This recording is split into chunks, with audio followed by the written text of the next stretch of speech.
Chops Grille is a specialty restaurant located on select Royal Caribbean ships offering upscale steak dining for both lunch and dinner. The restaurant prides itself on having a sophisticated atmosphere with elegant decor and is one of the most popular dining options on any cruise ship. Hey guys, I'm Marquise and you're watching MC Cruises, and today I'm going to be going over the full dining menu for Chops Grille. I actually went to Chops Grille for the first time this year on Icon of the Seas for its inaugural sailing, and I went there twice for lunch and dinner, and I'll have to say that I like dinner more than I like the lunch. And if you actually want to see that experience, you can go to my family vlogging channel, Dumb Coltons, where we actually do vlogs of all the cruises we go on. And if that video is out right now, it should be up on the top of the screen right here. Before getting into the menu, I want to give a disclaimer to say that this is a sample menu, which means everything on this menu might not be on your cruise ship when you go to a Chops Grille, but this still should give you a good idea of what to expect when you go here. All right, let's get into the menu.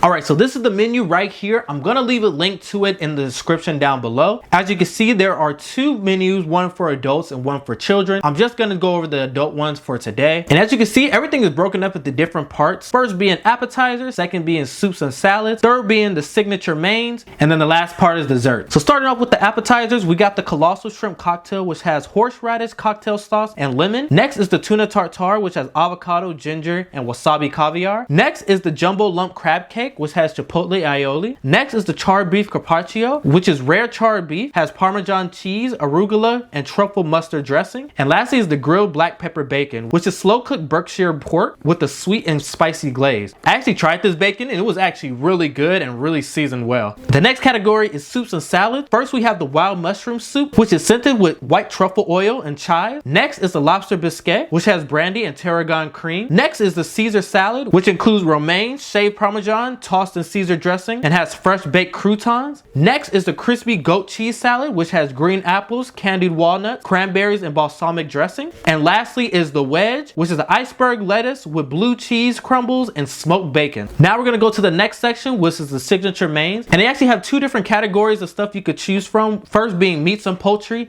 and the next being seafood. First on the meats and poultries, we have a filet, which is 9 ounces of their most tender cut of lean Midwestern beef. Next is the petite filet, which is a small 6-ounce cut, but equally tender and delicious. Next is their prime bone-in rib, which is a USDA prime 16-ounce bone-in cut, well marbled for peak flavor. Next is the prime New York strip, which is a 12-ounce full-flavored USDA prime cut with a slightly firmer texture than the ribeye. Next is a rack of lamb, which is tender oven roasted jack of lamb seasoned with thyme and rosemary. And lastly is the organic roasted chicken, which is half chicken slowly roasted, perfectly seasoned with thyme, served with ajus. That's it for the meats and poultries. Now let's go over to the seafood. First is the grilled branzino, which includes sauteed spinach, olive oil, lemon, and sea salt. Next is the spicy jumbo shrimp, which has red pepper flakes and creamy garlic butter. Next is the grilled Atlantic salmon, which has whole grain mustard sauce. And last is the broiled 1.5 pound Maine lobster with the surcharge of $21 with drawn butter and fresh lemon. Now with your mains, you can actually get sides, so that's what I'm going to be going over now. They say that they're shareable portions, but when we tried it, it really wasn't that big of a size, so I would say just get one for yourself unless you're a small eater. First is the Gruyere cheese tater tots. Next is the cream spinach, mac and cheese, sauteed mushrooms, grilled jumbo asparagus, Yukon Gold mashed potatoes, truffle french fries, and a salt baked potato. All right, so getting into desserts, the first thing we got here is the key lime meringue pie, which has graham cracker crust, warm chocolate cake, which has the vanilla ice on the side with berry compote, New York cheesecake, which has fresh raspberries and lemon comfit, warm apple pie a la mode, which has vanilla ice cream and salted caramel sauce, red velvet cake, which has sweet cream cheese frosting, and assorted ice cream and sorbet. All right guys, so that was the entire menu of Chops Grille. I hope you guys enjoyed. Let me know in the comment section below whether or not you would go here based on the food items you just saw. And while you're down there, let me know what cruise ship restaurant you want me to go over next. So if you guys enjoyed this video and you thought it was helpful, click that like button. If you guys want to watch more videos, click that subscribe button, and I hope to see you guys next time on MC Cruises. Peace.